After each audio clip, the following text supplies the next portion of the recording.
कि आपके मोदी मीडिया ने निरंतर तबलीगी जमात भारत में कोरोना फैला रही है, कोरोना बांट रही है, कोरोना जिहाद कर रही है, मोदी जी ये प्रचार किया। और आपने एक ट्वीट करके, ऐसा कितने लोग हैं भारत में जो ट्वीट पढ़ते होंगे? मैं ये मानता हूं कि भारत के घर घर में आपके झूठे मीडिया ने ये फैला दिया, प्रचार कर दिया कि हमारे देश में कोरोना फैलाने का काम तबलीगी जमात के लोग कर रहे हैं। यही नहीं, आपकी विचारधारा की सरकार भी गिरफ्तार करती है दूसरे लोगों को। जिस दिन तबलीगी जमात के लोग आपकी दिल्ली पुलिस के पास जाकर आग्रह कर रहे थे कि हमको हमारे घर जाने के लिए, और विदेश में भी आपने विदेश में लॉकडाउन के बाद भी विदेशियों की घर वापसी की है, जो विदेशी भी तबलीगी जमात में शरीक होने के लिए आए थे उन सबको भी आप जाने की अनुमति देते। षड्यंत्र के तहत मोदी जी पहले आपने तबलीगी जमात के मुख्यालय निजामुद्दीन में, उनके मरकज में तबलीगी जमात के कार्यक्रम में शामिल लोगों को फंसा करके रखा। और फिर आपने, मैं ये मानता हूं कि भारत के घर घर में आपके झूठे मीडिया ने यह फैला दिया, प्रचार कर दिया कि हमारे देश में कोरोना फैलाने का काम तबलीगी जमात के लोग कर रहे हैं। यही नहीं, आपकी विचारधारा की सरकार भी गिरफ्तार करती है दूसरे लोगों को। बहुत वीडियो मोदी जी वायरल हो रहे हैं। दिल्ली वाले को इसमें कोई ना है, दिल्ली वाले कोई ना है, दिल्ली से आए हुए कोई नहीं है। अच्छा, आप दिल्ली से हैं, और ये भी दिल्ली से आए थे। अच्छा अच्छा, तो आप लोग को लाए थे ना मरकज के नाम पे, बोले मरकज वाले हैं। हालांकि कोई लफड़ा नहीं था, उससे लेन देन नहीं था, है ना? मरकज के लफड़े में हमको उसी लिस्ट में करके हमारा। क्या नाम आपका? मेरा ध्रुव कुमार उपरे। ध्रुव कुमार। साला मरकज से मेरा कोई लेन देन ना कुछ नहीं। तो सुना भी नहीं था नाम कभी, हाँ ना? सोचे भी नहीं थे। आप कभी मरकज के नाम पे लाए? आपका क्या नाम? राम टेके। बताइए, यहाँ उतरे दिल्ली से, तो स्टेशन से ही लिया आप लोगों को कि घर से लाए? वही डेट में आया हूँ। नहीं, मैं तो 6 तारीख को आ गया था मार्च की, तो भी घर से लाए सालों ने, याद आई तो। और पेपर में छाप दिए कि ये निजामुद्दीन से आए हैं, मरकज से।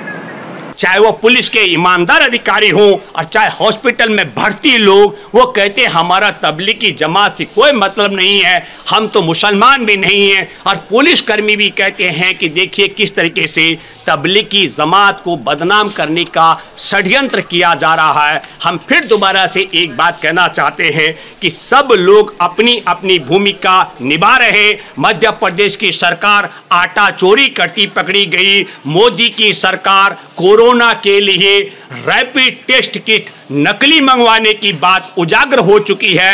योगी आदित्यनाथ ने कोटा राजस्थान में बच्चों को लेने के लिए भेजा तो किसी पुलिसकर्मी ने नहीं रोका।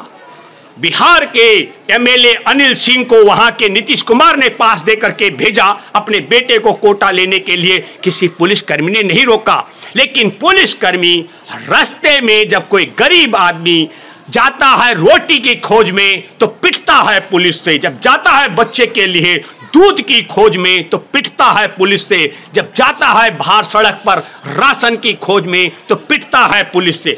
पुलिस को लगता है, मैं सरकार की भूमिका है, सरकार को लगता है कि नकली किट से या सरकार को लगता है कि आटा चोरी से देश में राहत फैलाई जा सकती है, पहुंचाई जा सकती है। और मोदी सरकार को लगता है कि रैपिड टेस्ट की नकली किटों से आंकड़े कम किए जा सकते हैं और भारत को कोरोना की महामारी से बचाया जा सकता है। और जब फंस जाता है मामला तो फिर पालघर के मसले को हमें दुख और अफसोस है कि वहां पर संतों की हत्या हुई, लेकिन दुख और अफसोस है कि संतों की हत्या के मसले को भी बवाल बनाने का काम नकली रैपिड टेस्ट किट के मसले को दबाने के लिए किया गया।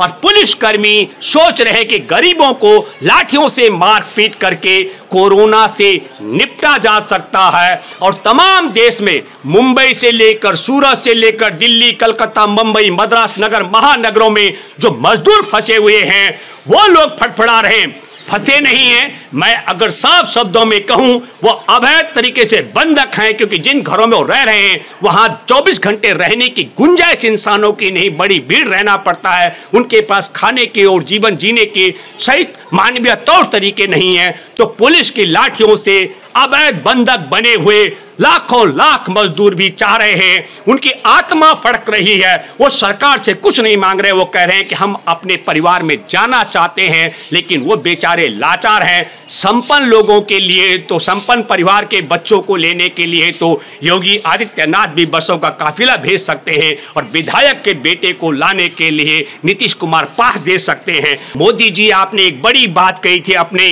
राष्ट्र के संबोधन के दौरान कि देश के मजदूर सच मेरे पारिवारिक सदस्य हैं। मैं बिल्कुल मानता हूं कि भारत को कोरोना की चपेट में धकेल करके और अचानक लॉकडाउन करके आपने भारत के करोड़ों मजदूरों को उसी तरीके से भिखारी बना डाला मोदी जी, जिस तरीके से 35 साल तक आप भीख मांगते रहे। मैं आपसे फिर कहना चाहता हूं, यदि आपको ज्ञान नहीं था कि भारत कोरोना की चपेट में आ सकता है, तो आप नालायक हैं। आपको कुर्सी पर रहने का 1 मिनट हक नहीं। ईमानदारी से आपको देश हित में इस्तीफा देना चाहिए। आदरणीय मोदी जी, कि देश में धनवानों को किसी प्रकार की कोई दिक्कत नहीं है, लेकिन निर्धनों को बहुत दिक्कत है। आपने गरीबों को भिखारी बना डाला। आदरणीय मोदी जी, यदि आपकी नियत या आप ज्ञानी होते, आप पढ़े लिखे होते, सच में आप शिक्षित होते, आप फर्जी डिग्री धारी नहीं होते, तो आज हमारे देश की यह दशा नहीं होती। और यही नहीं, जो पेट्रोल $141 का अंतर्राष्ट्रीय बाजार में पर गैलन मिल रहा था क्रूड ऑयल, तब मनमोहन सिंह जी की सरकार ने उसको 50 रुपए लीटर तक बेचा था, और आज अंतर्राष्ट्रीय बाजार में 20 रुपए का दर हो गया और आप 70 रुपए बेच रहे हैं। मोदी जी, हमारे देश में तालाबंदी है, सिर्फ इस समय पेट्रोल का उपयोग वही कर रहे जो कोरोना योद्धा हैं, वो डॉक्टर, नर्स, तकनीशियन, एम्बुलेंस कर्मी, वो पुलिस वाले और पत्रकार कर रहे हैं, और आप तेल में भी कमाई कर रहे हैं। देश को भुखमरी के कगार पर आपने झकझोर दिया कि हमारे देश के किसान जिनकी फसलें नष्ट हो चुकी हैं, आप उनके लिए राहत की घोषणा नहीं कर रहे हैं। हमारे देश में जिन करोड़ों मजदूरों का आप रोजी रोटी सब कुछ छीन चुके हैं, उनके लिए कोई पैकेज की घोषणा नहीं कर रहे हैं। कि जो आपने OIC के बाद में जो एक ट्विटर किया, उससे बजाय आप एक प्रेस वार्ता करें, पत्रकारों के माध्यम से आह्वान करें, और जो लोग ऐसी अफवाह फैला रहे हैं उन सब पर आपको राष्ट्रद्रोह का मुकदमा दर्ज करना चाहिए। और फिर मैं आपसे आग्रह करना चाहता हूं, आदरणीय मोदी जी, यदि राहुल गांधी की अपील 12 फरवरी को गलत थी, तो राहुल गांधी पर मुकदमा देकर राहुल गांधी को जेल में डालिए। और राहुल गांधी की अपील बिल्कुल ठीक थी, तो आदरणीय मोदी जी, आपने देश को कोरोना की चपेट में क्यों धकेला, इस बात का भी आप खुलासा करें। धन्यवाद।